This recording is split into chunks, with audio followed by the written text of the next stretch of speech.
താരസംഘടന അമ്മയിലെ memory card വിവാദത്തിൽ അന്വേഷണ committee രൂപീകരിച്ചു. പ്രസിഡന്റ് ശ്വേതാ മേനോൻ, എക്സിക്യൂട്ടീവ് അംഗം ജോയ് മാത്യു, നടൻ ദേവൻ തുടങ്ങിയവർ കമ്മിറ്റി അംഗങ്ങളാണ്.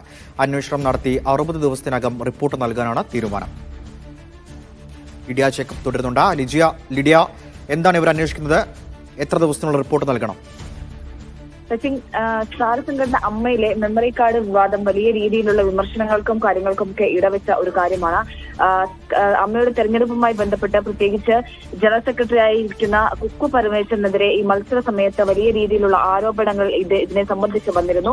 അതിലാണ് ഒരു അന്വേഷണ കമ്മിറ്റി ഇപ്പോൾ രൂപീകരിച്ചിരിക്കുന്നത്. അമ്മയുടെ പുതിയ കമ്മിറ്റി രൂപീകൃതമായി ആദ്യം തന്നെ ഈ ഒരു കാര്യത്തിൽ തീരുമാനമെടുക്കുമെന്ന് അറിയിച്ചിരുന്നതാണ്. അതിന്റെ അടിസ്ഥാനത്തിൽ പ്രസിഡന്റ് ശ്വേതാ മേനോൻ, ഒപ്പം എക്സിക്യൂട്ടീവ് അംഗമായിട്ടുള്ള ജോയ് മാത്യു, നടൻ ദേവൻ, നടി ശ്രീദേവി, അഡ്വക്കേറ്റ് ആഷ എന്നിവരെ ഉൾപ്പെടുത്തിക്കൊണ്ടാണ് ഇത്തരത്തിലുള്ള ഒരു കമ്മിറ്റി രൂപീകരിച്ചിരിക്കുന്നത്.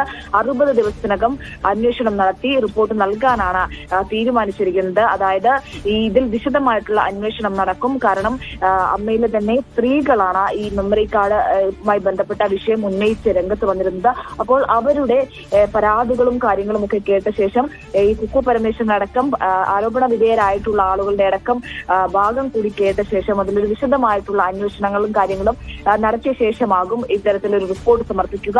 അതിൽ ഉടൻ തന്നെ അതിനെ സംബന്ധിച്ചുള്ള കാര്യങ്ങൾ, തുടർ നടപടികൾ ഉടനെ തന്നെ ആരംഭിക്കുമെന്നാണ് അറിയാൻ സാധിക്കുന്നത്. ശരി.